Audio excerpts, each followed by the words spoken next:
当当当当，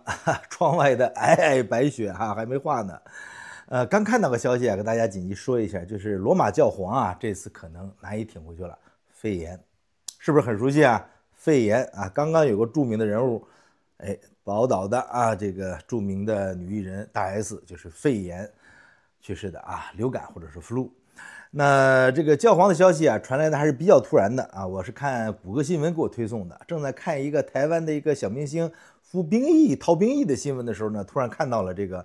教皇啊，这个可能有问题的这个消息。这个教皇现在88岁啊，那么他现在呢，可能已经病情恶化了。目前呢，这个据说呀，瑞士卫队啊，就他的卫队正在排练葬礼啊。目前呢，这个教皇弗朗西斯他的病情呢是恶化，主要诊断为呢是多种微生物的这种感染啊，呼吸道感染，情况是不容乐观的。那教皇是88岁高龄是吧？所以健康状况呢一直是比较受到全球瞩目的啊，而且呢，他有支气管炎，在支气管炎恶化之后啊，他在2月14号就送到了罗马的一个叫Gemelli 的医院啊，我们地图上有，给大家看一下。当时情况呢是一般，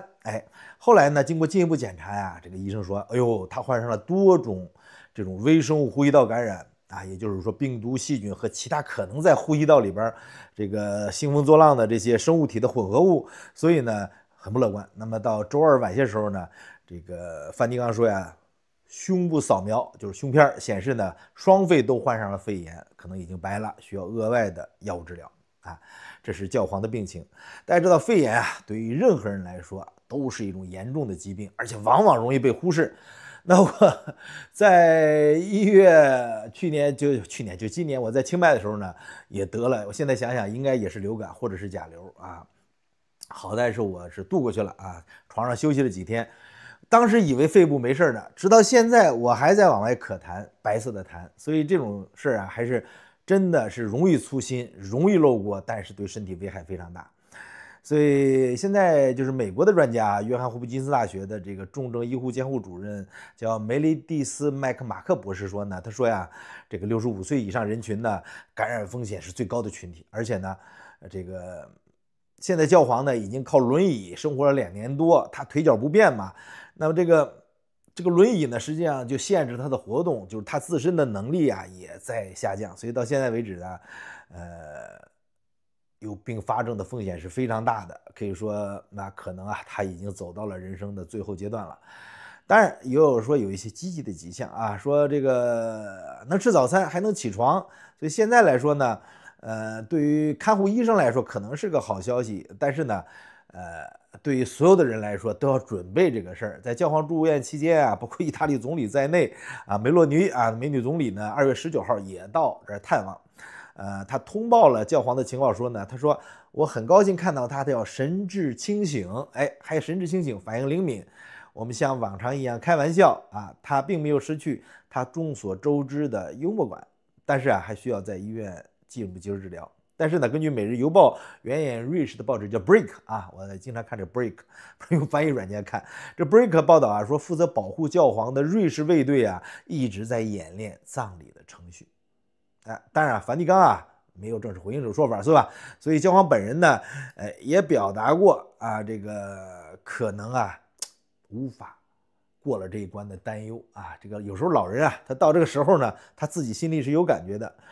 所以看起来这种多种微生物感染啊，对于88岁的高龄老人来说是一个严重的威胁，因为他长期使用轮椅，可能就会增加并发症的风险。所以到现在为止啊，这个有他的信徒啊，已经在周边自发的祈祷啊，这个聚集啊，希望他这个转危为安，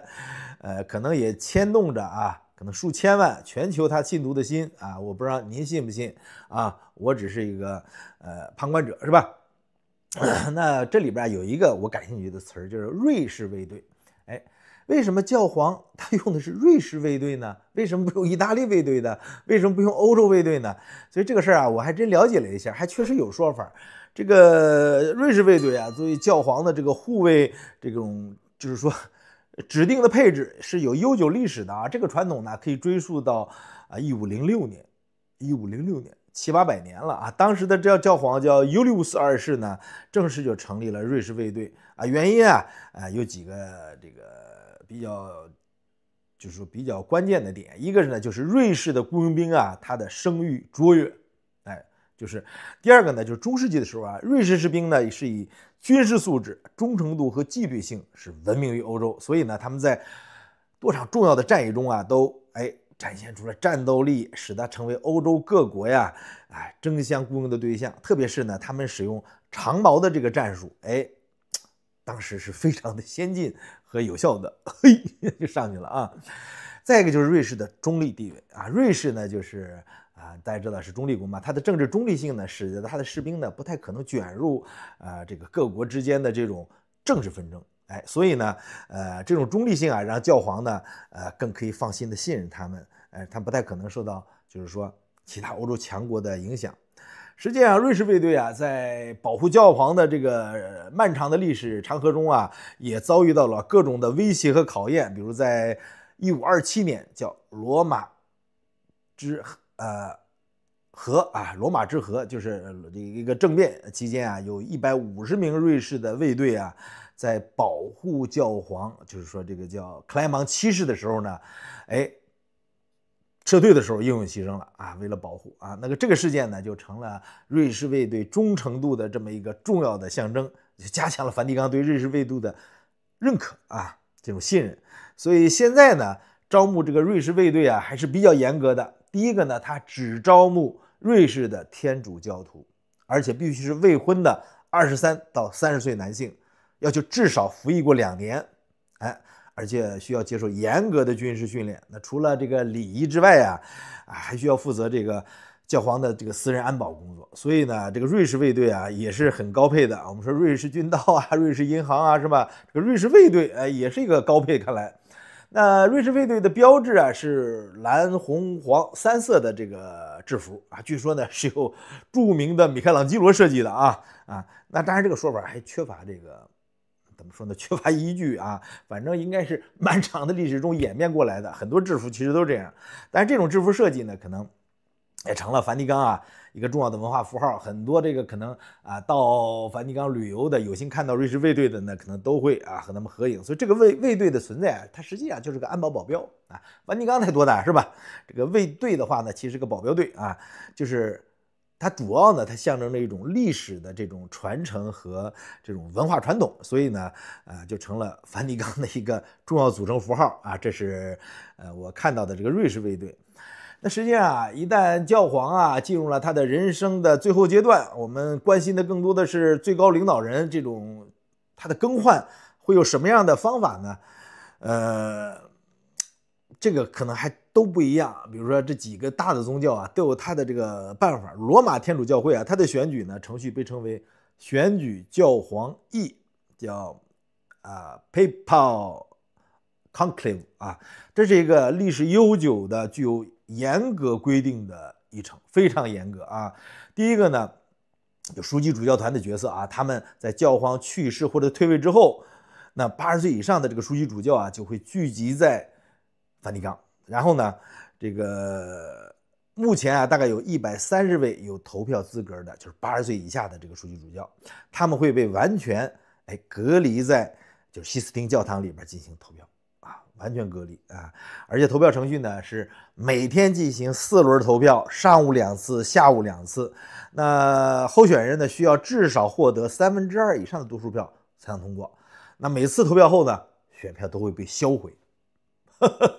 如果没有选出教皇，那会加入化学物质，它就冒出黑烟来，房顶黑烟。如果选出了教皇，就会产生白烟，通知外界我们有教皇了，这个梵蒂冈的喜讯传边寨是吧？这个当然了，这个教皇的这个选举过程是非常保密的这个保密呢，就是可能超过你的想象。第一个，你严格不准与外部联系；第二个呢，是不得进行电子干扰，防止通讯设备使用。那你违反这个保密规定的这个枢机主教可能会被开除教籍直接骂你双开除公职，开除党籍那么新教皇产生之后当选者如果能够接受立即就会成为教皇，新教皇。那你说我不想当教皇，那怎么办？就跟那个鲍勃迪伦一样，哥们儿不想要诺贝尔奖，那再来一遍，诺贝尔奖是给就给了啊，教皇的可能你还得选啊。那他可以选择一个新的教皇的名字，给自己的这一任任期起个新名字，然后向广场上的信众现身，发表首次讲话，是吧？就开始语录滋润天下了啊。虽然他没有杨柳枝啊，这个所以值得注意的是啊，现在的这个教皇方济各呢是在2013年他首次这个当选的时候呢，他打破了很多传统，因为他是第一位来自美洲的教皇，而且呢是第一位耶稣会会士担任教皇，所以呢他还是有一些特别的地方，而且选择方济各就是这个前所未有的教皇的名字，因为有时候他们选择一些成熟的名字就用的比较多的名字，所以这种选举程序这种严格和神秘性确实是保证了一定的这种选举公正性。我们这只能说一定的因为它毕竟不被第三方监督，不被第三方监督的选举你都可以有疑问，它即使被第三方监督也可能有疑问，是吧？这就体现了这个仪式它的庄重性和神圣性。不过呢，在现任的这个教皇方济各仍然在位期间呢，这个就是目前这些书记主教不会明的谈论谁可能会担任下一次教皇的这个事儿就是这也是个人情世故的事儿不能人家还没怎么样呢，你们就开始想下一个了，是吧？当然这种民主方式130位80岁以下的书记主教选举，大家是不是觉得很熟悉是吧？在很多威权国家他们选择领导人的方式，他就是这样的一小部分人代表全体人民进行选择最高领导人。所以这种表面上的选举呢，实际上呢和很多这个某些国家的选举是一样的就是固定的选举人团体，封闭式的这种投票方式需要获得一定固定比例的多数票，而且呢过程不透明，这是最关键的，过程不透明，所以产生结果呢还要严格保密。当然了，这毕竟是个宗教那梵蒂冈也是个宗教小国，是吧？所以这个教廷的这套体系在中世纪其实就已经确立了一直延续到现在。它的目的其实很明确就是防止这个世俗的政治势力干预宗教选举教皇选举，是吧？防止教会内部呢这个派系之间的恶性竞争，确保他们所谓的过程的神圣性和独立性我们用所谓的就是说不同人有不同看法。所以这个制度在历史上经历过多次变革。在1724年吧，当时是教皇格雷高利10世的时候呢，他确立的这个选举制度就这个基本框架当时呢就是为了避免选举时间过长后边我们讲这个还是很好玩的这个实际上在教皇更替历史中出现过比较长的空档期，就跟咱说这个叫什么来着？最近哪个国家这个领导人对，韩国是吧？这个总统没了一个又没了一个，这韩国人们过得还挺好，是吧？这个教会历史上确实出现过几次显著的这个教皇空位期叫 Sado Vacate 它这里边包括著名的就是最长空位期呢是1268年到1271年，持续了2年零9个月有2天当时的教皇呢是克莱门4世，他去世之后呢，这个就是这些书记主教们无法达成一致，这个时候呢，选不出来最终呢，这个是维泰伯的市民把书记主教们关在宫殿里边，减少食物供应把你饿住，甚至掀开屋顶，迫使他们加快决策。这个就想起了我们邯郸的胡服骑射这个胡服骑射这个赵武灵王怎么死的，知道吗？被他儿子给饿死的，围到宫殿里边，好吧。那么最终就选取了刚才说的这个格雷高利10世这个教皇。所以呢，竟是经过格雷高士这次痛苦的选举，他决定呢，我要建立一个所谓的现代选举制度，就是现在一直维持到现在的制度。所以还有一次呢，叫大分裂时期是1378年到1417年。那这个是一个特殊时期，它是严格意义上说它是有教皇的，但是出了俩教皇，甚至实际上有3位都自称是合法教皇的这个候选人就是一个是在罗马，一个在就法国嘛，阿维尼翁嘛。所以呢，这个分裂呢就严重影响了教会的统一性和所谓的严肃性、权威性。那但最后呢，通过这个康斯坦茨会议，大概是1414年到1418年结束开了这么长时间，最终呢选出了马丁5世担任了当时的唯一教皇。那么后边还有一些空档期，有空位2个月的，有空位3个月的，有空位就是2、3年的也有啊。在这些情况下呢，就是促使了现在的这个教皇更替制度就选不出来，你要一直选。所以这个一般来说规定啊，枢机主教呢会在教皇去世后18天开始选举。然后按照刚才我们说的这严格的投票的这种程序和时间表进行投票。那么当然了，这个教皇啊，这个方济各呢还是挺有意思的一个人啊。尽管那个可能大家都不太认同他的一些主张，我本人也不是很认同，特别是他对东方的一些这个指点和影响啊。但是呢，有个退位的问题。这个方济各曾经表示啊，如果呀他因健康原因无法履职，他会效仿本笃16世选择退位，而不是让教会陷入领导真空的状态。所以呢，这个别看这个梵蒂冈小，但是它这套机制可不小，那也是延续了几百年了啊。你反正你认可他们也好，不认可他们也好，他们就这样存在着的，它就是这么一个历史性的产物，好吧？所以我们从地图上能看出来，是吧？我们看这个教皇啊，我们把他当成一位80多岁的老人的话呢，其实还能给我们一些其他的这个不能叫启迪吧，一些想法，就是怎么养老。我们刚才看到地图上啊，从梵蒂冈到他去就诊的医院啊，直线距离不到4公里。所以呢，从教皇这个案例啊，我们可以看到养老啊，还是要找就近的有好的医疗资源的地方。距离优质的医疗资源啊，最好不要超过5公里。而且呢，这个急诊服务时间要比较宽泛啊，有闲暇时间要快，最好有专业的老年诊疗科室啊。那教皇去看病，那不用说了，你要是普通人，这个医院里边人家该下班是吧？急诊也没人，也没有看老年病的，那你就麻烦了。所以呢，再一个呢，就是居住设施的这个老年化。那么最近呢，我在看这一些设施，发现呢，机器人可能会把这些设施呢往一定程度上的提高，但是目前来说呢，各方面还是有问题。再一个就是经济因素，是吧？所以从教皇方济各啊，他的这个病危啊，一直到瑞士卫队的选举，一直到教皇的空档期，我呢从这个新闻里面呢了解到不少信息，也给大家做个分享。谢谢大家收看，我们下次再见，拜拜。